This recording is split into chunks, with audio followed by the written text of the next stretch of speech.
साथियों, यदि आपने भी कोई भी रत्न ये सोच करके धारण किया हुआ है कि वो आपके लिए सौभाग्य लेकर के आने वाला है, तो रुकिए और पुनर्विचार करिए।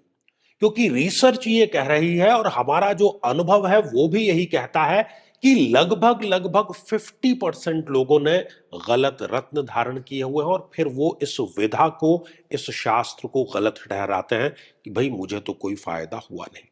केवल और केवल योग कारक या समग्रह का ही रत्न धारण किया जा सकता है। हर एक लग्न, हर एक रत्न के बारे में हमने चर्चा की है। यहां आई बटन में आपको उसका लिंक मिल जाएगा। और आज हम चर्चा करने जा रहे हैं कुंभ लग्न में क्या लग्नेश का रत्न नीलम, ब्लू सफायर जिसको कहते हैं, वो धारण किया जा सकता है, क्यों नहीं किया जा सकता है, क्यों। साथियों, कई वर्षों के जन्म पत्र का अध्ययन और लाखों कुंडलियों के अध्ययन के बाद हम ये कह सकते हैं कि यदि किसी की जन्म पत्रिका में शनि पीड़ित है तो उसको इस ग्रह की महादशा में इन 9 लक्षणों का, इन 9 कष्टों का, पीड़ाओं का अवश्य सामना करना पड़ता है। व्यक्ति कर्मचारियों, खासतौर पर 4th क्लास के एम्प्लॉय से सदैव परेशान ही रहता है। अपने ही परिवार का विरोध हर बार उसको सहन करना पड़ता है। शरीर के जोड़ों में गठिया का रोग बहुत युवा अवस्था में ही घर कर जाता है। पूरी की पूरी ये दशा इनके लिए मृत्यु तुल्य कष्ट लेकर के आती है और हर एक कार्य में इनके देरी अवश्य होती है। झूठे इल्जामों का इनको सामना करना पड़ता है। बदनामी के कारण इनका कई बार घर से निकलना दूभर हो जाता है और किसी केस में तो जेल योग तक का इनके समीकरण जरूर बनता है। व्यक्ति कई बार आलस्य के चलते आवश्यक कार्य को भी टालता चला जाता है। लेकिन साथियों, यदि आप भी इन सभी कष्टों से स्थायी और सटीक मुक्ति प्राप्त करना चाहते हैं तो उसका तरीका है इस ग्रह की महादशा मंत्र साधना दीक्षा, जो विशेष रूप से आपके नाम, आपकी जन्मतिथि के अकॉर्डिंग की जाएगी।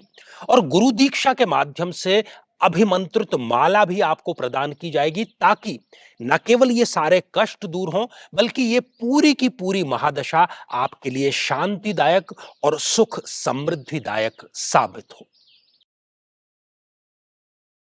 तो मेरे बहुत ही प्रिय और बेहद सम्मानित साथियों, हृदय की असीम गहराइयों से अभिनंदन, बहुत बहुत हार्दिक स्वागत। साथियों, ये रही कुंभ लग्न की एक जन्म पत्रिका और कुंभ लग्न की जन्म पत्रिका में स्वयं शनिदेव लग्नेश बनते हैं और उनका ही रत्न है। तो लग्न से ही शुरू कर लेते हैं कि यदि जन्म पत्रिका में शनिदेव लग्न में ही विराजमान है तो अति सुंदर योग यहां पर बन गया है, जिसको हम शश नाम का पंच महापुरुष योग कहते हैं। अवश्य धारण करना चाहिए। व्यक्तित्व को संवारेगा, जीवन को संवारेगा, चौतरफा सफलताओं का क्रम आपके लिए लेकर के ये आ जाएगा। साथियों, शनिदेव यदि इस द्वितीय भाव में विराजमान हो जाएं, यहां पर भी अवश्य ही धारण कर लेना चाहिए। ये धन प्रदाता है, पैतृक संपत्ति प्रदाता है। पैतृक संपत्ति का कोई विवाद चल रहा है उसमें आपको सफलता मिल जाएगी। वाणी में ठहराव, शनि ठहराव का कारण है। गंभीरता, ओजस्विता और कन्विंसिंग पावर लेकर के आएगा। साथियों, शनिदेव यदि इस तृतीय भाव में विराजमान हो जाएं तो अब वो योग कारक नहीं रहे साथियों, लग्नेश है लेकिन नीच राशि के हो गए और नीच राशि के होकर के इस स्थिति में कदापि आपको धारण नहीं करना है।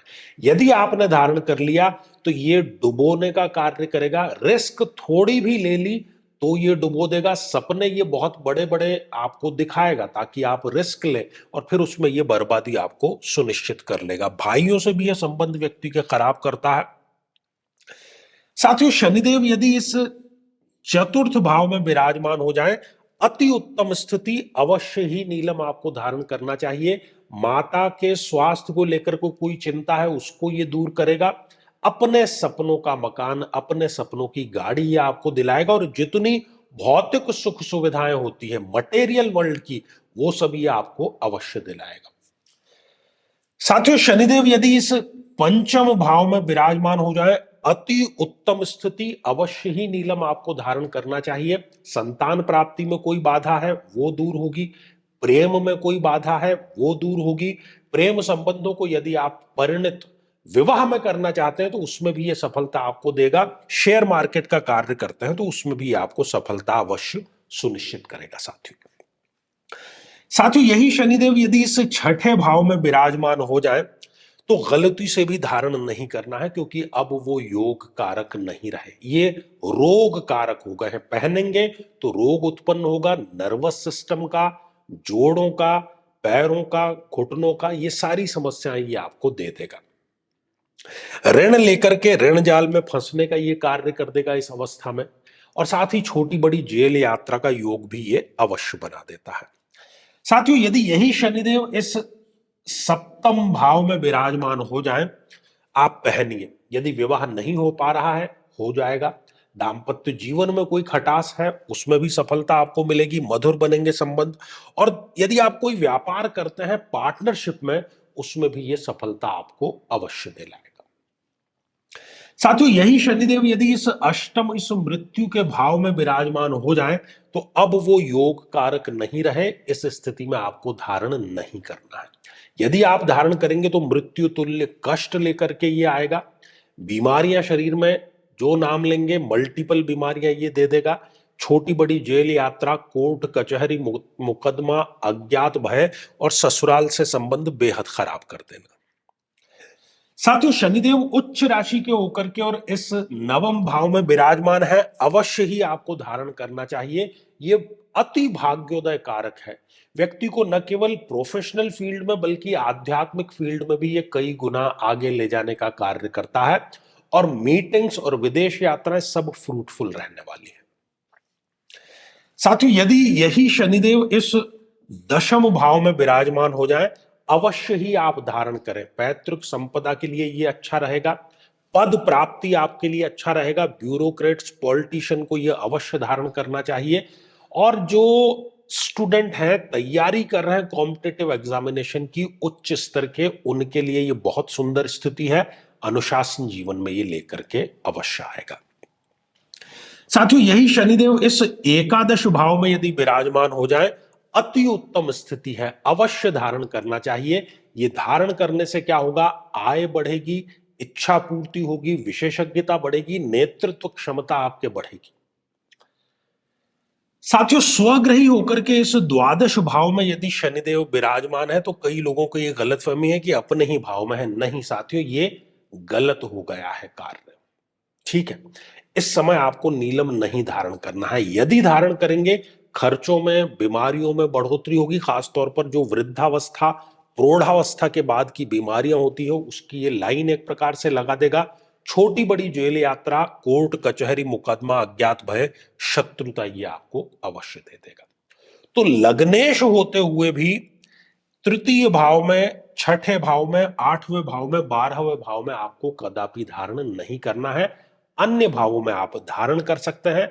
जहां मना किया गया है, यदि वहां पर आपने धारण किया हुआ है, तुरंत प्रभाव से आप उसको उतार दीजिए। प्रत्येक लग्न, प्रत्येक रत्न के बारे में हम चर्चा कर रहे हैं। मैं समझता हूं कि अंतिम निर्णय आप स्वयं करेंगे तो ज्यादा बेहतर रहेगा। साथियों अब समय है आज के हमारे कमेंट को शामिल करने का, और आज का जो कमेंट है ये प्रियंका दीक्षित जी का है। और आप पूछती हैं कि व्रत भी करना है क्या, प्लीज बताएं, कल है चतुर्थी और मुझे ये उपाय करना है। प्रियंका जी, आपके माध्यम से, क्योंकि इसी प्रकार के प्रश्न बहुत सी बहनों के थे, और जो आईवीएफ के लिए जाना चाहते हैं, जिनको डॉक्टरों ने मना कर दिया कि भाई अब तो आईवीएफ ही आपके लिए अंतिम निर्णय, अंतिम अवसर है, उन सभी बहनों के लिए ये रामबाण उपाय है। क्योंकि हजारों बहनों को इस उपाय से सफलता मिली है संतान प्राप्ति की। व्रत भी उनको अवश्य करना है। ये चतुर्थी का अद्भुत उपाय है। तो आपके माध्यम से सभी को ये जानकारी दे दी है। शुभकामनाएं। साथियों यदि आप भी चाहते हैं कि आपकी कुंडली का सूक्ष्म और वैज्ञानिक विश्लेषण हो, तो आगामी समय में मैं स्वयं इन शहरों में उपस्थित रहूंगा। आप समय लेकर के मिल सकते हैं, या फिर टेलीफोनिक या वीडियो कॉल के माध्यम से भी आप जुड़ सकते हैं।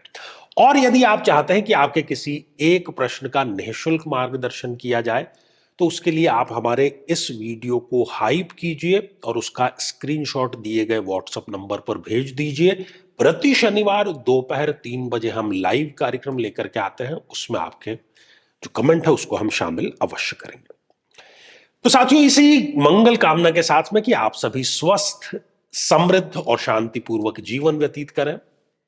नमस्कार साथियों, कई वर्षों के जन्म पत्र का अध्ययन और लाखों कुंडलियों के अध्ययन के बाद हम ये कह सकते हैं कि यदि किसी की जन्म पत्रिका में राहु पीड़ित है तो उसको इस ग्रह की महादशा में इन 9 लक्षणों का, इन 9 कष्टों का, पीड़ाओं का अवश्य सामना करना पड़ता है।